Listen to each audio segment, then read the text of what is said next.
Brother రీసెంట్గా తెనాలిలో పోలీసులు ముగ్గురు యువకుల్ని రోడ్డు మీద కొడుతున్న వీడియో బాగా వైరల్ అయింది కదా. ఆ బ్యాచ్లో కొందరిపైన మీరు కూడా కంప్లైంట్ చేసినట్టయితే మా విషయం వరకు వచ్చింది. అసలు ఏం జరిగింది, అసలు మీరు వాళ్ళపైన ఎందుకు కంప్లైంట్ పెట్టారు, ఏం జరిగిందంటే ఏం చెప్తారు?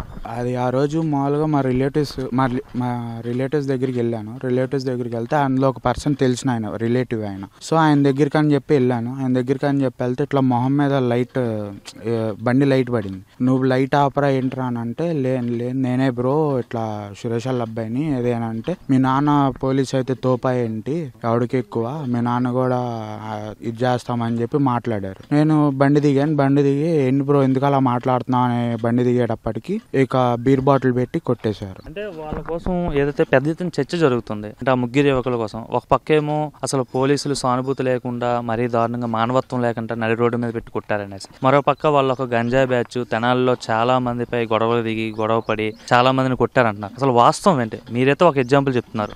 అసలు వాస్తవం అంటే వాళ్ళు గంజాయి బ్యాచే. ఈ తెనాల్లో ఎవరు అడిగినా చెప్తారు ఐతానగర్ అంటేనే పెద్ద రౌడీ షట్టర్ ఏరియా అని చెప్పి.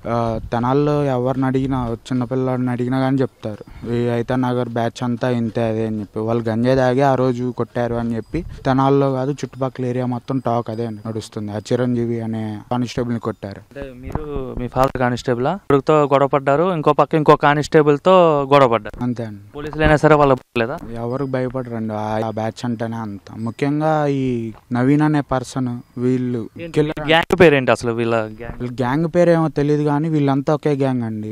ఉంటారు వాళ్ళంతా కనపడరు, కొంతమంది అయితే కనపడతారు. నవీన్ అనే అబ్బాయి అలియాస్ కిల్లర్ అని అంటారు అబ్బాయిని. అబ్బాయి అయితే ముఖ్యంగా అన్నిట్లో ఉంటాడు. కాకపోతే ఆ అబ్బాయి ఏంటంటే ఇప్పుడు ఇలా గొడవ జరిగింది అనుకో నైట్కి అబ్స్కాండ్ అయిపోతాడు.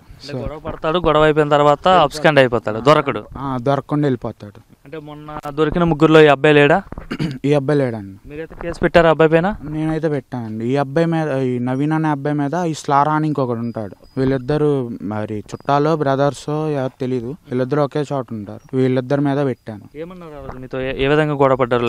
లైట్ జస్ట్ బండి లైట్ పడింది అన్నారు.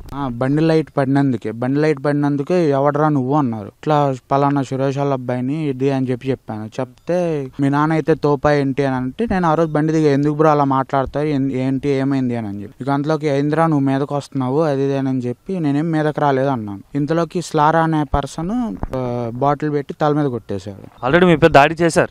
చేశారు. గొడవ ఒకటే పడ్డారు అనుకున్నా? లేదు, ఆల్రెడీ దాడి అయింది. ఆ రోజు నైట్ కేసు పెట్టాము. కేసు పెడితే నాన్న తర్వాత ఎందుకు ఏంటి అదే అని చెప్పి లైట్ తీసుకోమన్నారు. ఇంకా ఈ రోజు టౌన్ లో పోలీసుని కొట్టేటప్పటికి ఇంకా కానిస్టేబుల్ కి వాళ్ళకి మధ్యలో ఏదో ఒక ఇష్యూ వచ్చి ఉంటది ఎట్లా అనేసి. అదంతా అదంతా ఎవరేం చెప్పలేదు. కాకపోతే ఒక సెంటర్లో నుంచున్నాడు. ఒక సెంటర్లో నుంచుని ఇట్లా గంజాయి తాగేసి కొట్టారు. ఇట్లా చిరంజీవి అనే కానిస్టేబుల్ని కొట్టారు. కొట్టిన తర్వాత ఇదంతా ఇష్యూ అయింది. అయితే మీకు వాళ్ళకి గొడవ అయినప్పుడు వాళ్ళు మద్యం కానీ లేదంటే గంజా కానీ ఏమైనా సేవించున్నట్టు మీకు ఏమి డౌట్? రెండు కొట్టారన్నారు, రెండు తాగారు. గంజాస్తున్నారు, బీర్లు తాగారు, ఫుల్ తాగేస్తున్నారు.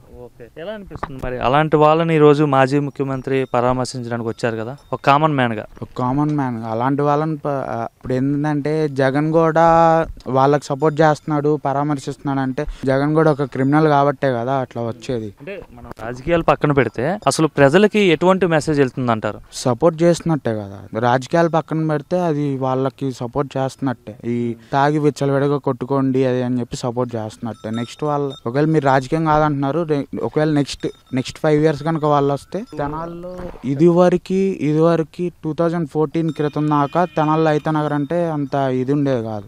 ఈ 5 ఏళ్ళు ఏమైందంటే బాగా ఇది వచ్చేసింది. అక్కడ ఈ రౌడీ షట్టర్ మొత్తం ఒక్కొక్కరు బయటకు వచ్చారు. పొలిటికల్ గా ఎవరైనా అంటుంటున్నారా అంటే కేసులు పెట్టినా సరే పట్టించుకోకుండా ఎందుకు అట్లా చేస్తున్నారు మరి? అంటే వీళ్ళు పార్టీల పరంగా దాడులు చేస్తున్నారా లేదా ఎవరి మీద అయినా సామాన్యులు వెళ్తే ఎవరిపైన ఇట్లానే గొడవలు పడుతున్నారు? ఆ బ్యాచ్ ముఖ్యంగా ఐతానగర్ బ్యాచ్ పార్టీల పరంగానే ఈ మామూలుగా ఉంటారు కదా నాయకులు కానీ ఎవరైనా వీళ్ళు సపోర్ట్ చూసుకునే వాళ్ళంతా రెచ్చిపోతున్నారు. ఇక ఏదైనా చూసుకుంటాం ఏదైనా చేస్తాం అని. రీసెంట్ గా 1 year బ్యాక్ కూడా ఒక పర్సన్ ని కొట్టారు ఐతానగర్లో. అది మొన్న నిన్నటికి 1 year అయింది. అది ఆ బ్యాచ్ బాధితులు ఎంతమంది ఉంటారు? మాక్సిమం చాలా మంది ఉంటారా లేదంటే మీరేనా? చాలా మంది ఉంటారు. తెనాలంతా ఉంటారు. తెనాలే కాదు చుట్టుపక్కల కూడా ఉంటారు.